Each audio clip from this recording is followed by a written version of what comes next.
Do you find yourself eating even when you're not hungry?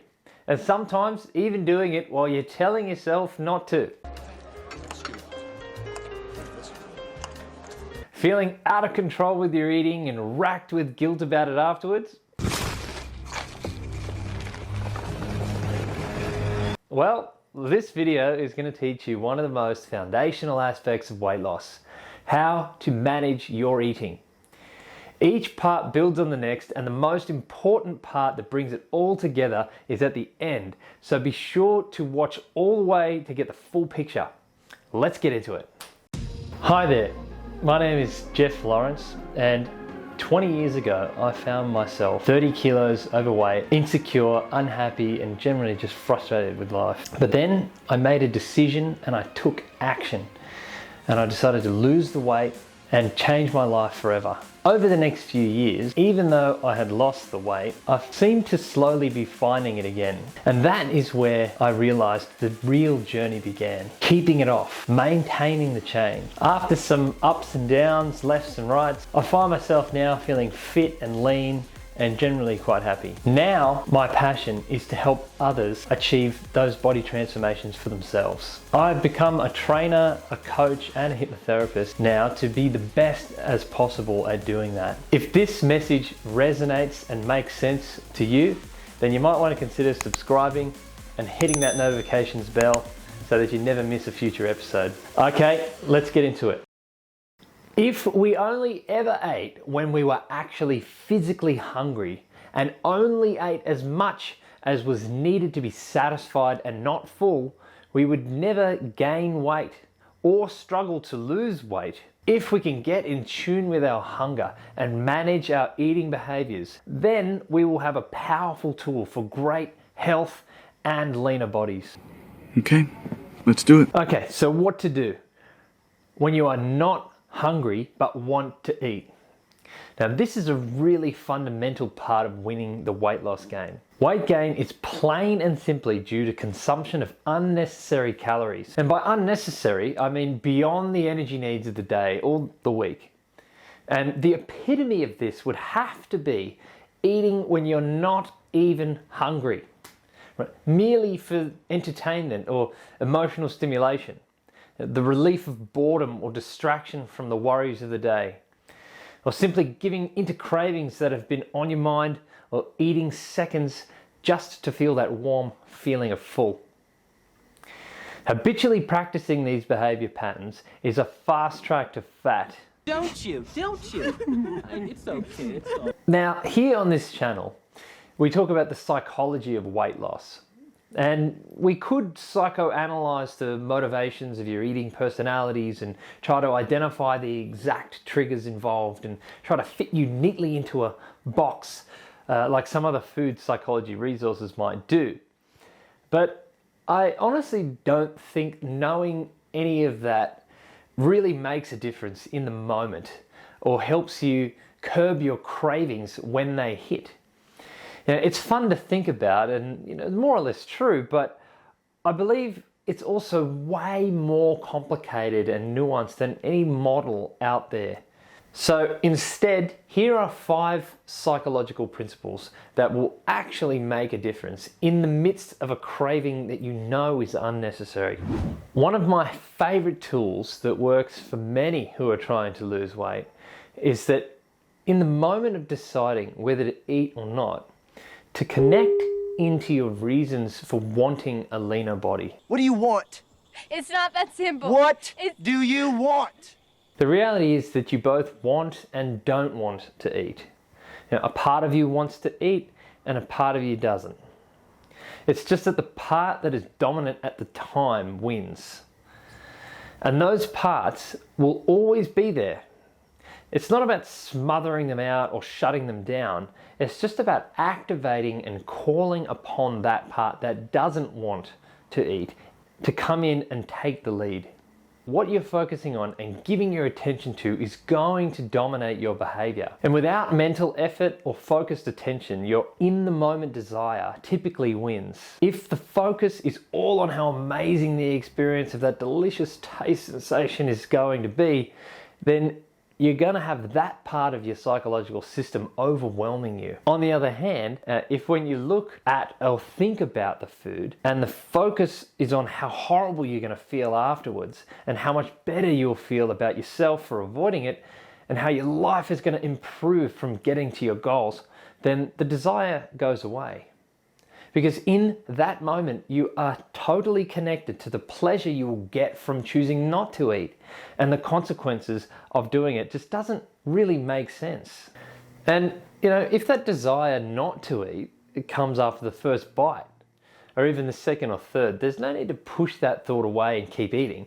If it doesn't taste as good as you imagined, or the feelings of the food remorse kick in, then it can still be an opportunity for you to change your behaviour and give strength to the part of you that prefers to eat less or not at all in the first place. Also, simply tracking your calories on an app is a great way to influence yourself to behave better and leave that food you shouldn't be eating if you want to get lean. Knowing that you are close to or over your limit for the day will make you think twice before you eat it. If you can't be bothered using the app, you can just write it down or take a photo of what you eat before you eat it. There's just something about bringing that pause and time to reflect into the process of eating that opens up a space to put perspective into and to decide what it is that you truly want for yourself in that moment. And if you still do want it, then go ahead, right? But at least you are doing it mindfully and not mindlessly. It is that mindless component that drives poor health behaviors. Eating only with emotions and not the mind is a recipe for weight gain. If you do this enough, you condition yourself to thoughtfully consider your choices.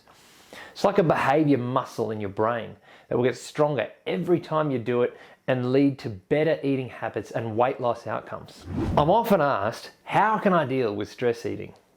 And my answer would be that the wisest thing to do is to address the source of the stress in the first place, and then you won't have to deal with the eating to manage the stress situation. Otherwise, you're just going to be playing whack-a-mole constantly, applying your chosen technique to hammer away the issue that is inevitably exhausting. Though I'm aware that it is not possible to eliminate all stress from our lives completely, so developing better stress management strategies would be the next step.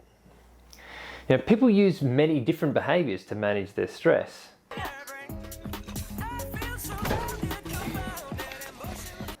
And the ways that we choose to manage our stress can be constructive or destructive.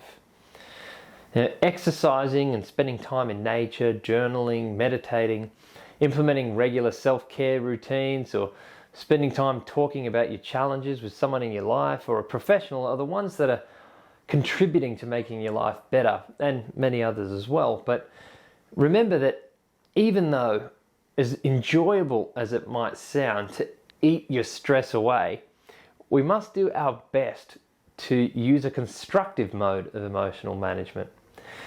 Because eating too much always makes us feel worse and increases stress, which will create a downward spiral. If we wish to achieve healthy bodies, it really does start with healthier minds, and constructive stress management is a major part of this. Next is to start to own your power in the situation. I often hear people say, I just get so hungry and I can't control myself. Here, the hunger has the power. The external force of hunger that is all powerful, and they have none. This is an unsolvable problem. But when the person owns their power in the situation and says, I feel hungry, and then I choose to eat the yummy fatty foods that are no good for me, then look, this is not a great choice, but they are making the choice. And therefore they're able to choose otherwise, with the right motivation, of course. And this, though, is a very solvable problem. Arguably not really a problem at all, just a choice. So recognize and acknowledge that you have the power within you and you are not possessed by some demons that are controlling your behavior or some other entity that's making you do anything beyond your will. It's just a matter of choosing to tolerate the discomfort in the moment to experience better moments later. The essence of all these ideas is based on the concept of delayed gratification, which is fundamentally thinking with the benefit of your future self in mind, taking the long-term view. The phrase that is used to describe this practice is short-term pain for long-term gain. So it may be painful in a sense to say no in the short term, but in the long term you gain so much more. You might be wondering, how can I get better at delayed gratification if it's not something that you do right now? But the reality is that most of us already do this in some area of our lives, and some of us actually likely do it in most areas of our lives, but just not in the problem space. Right? And food is notorious for being the most common problem space and where we lack discipline in our lives.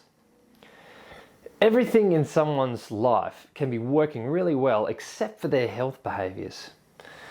So a powerful way to start is by recognizing where you actually are currently practicing delayed gratification in your life and realizing that you do actually have the skills and the internal strength to build on. So the next step is to project yourself into the future gain of your decision so you can use this as the key to enduring the short-term pain with greater ease. When you practice the discipline of this, you get stronger at it. Like muscles grow stronger the more that you use them. So we build the muscle of delayed gratification. The more that we do it, the more natural it becomes.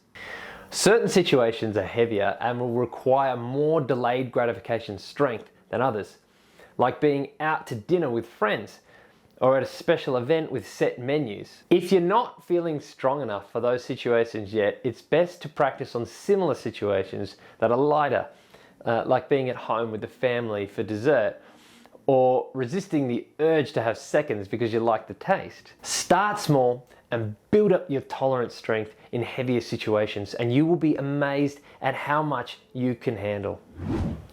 So in summary, the 5 psychological principles that will actually make a difference in the midst of an unnecessary craving are: 1. Connect to your reasons. Remind yourself why you want to be better with your eating habits. 2. Monitor how much you've been eating and let it influence you and your eating choices. 3. Consider if the urge is stress related and look for a constructive way to process your feelings. 4. Recognize you have the power to make the choice. It is not out of your control and it is in your power, regardless of how powerful the craving might be. And 5. Practice delayed gratification. Think about where you want to be in the long term and choose to make the harder choice now to earn the better outcomes later, whether that is better eating, weight loss, or improved health. If you want to learn more about the power of delayed gratification, I really encourage you to watch this video on the story of the Chinese bamboo tree. It is a brilliant metaphor to help understand the concept and a valuable lesson in persistence and patience to get results in health and weight loss. Please comment below and tell me what you think, and subscribe to keep up to date with the latest in psychology of weight loss. I'm Jeff Lawrence and I look forward to seeing you next time.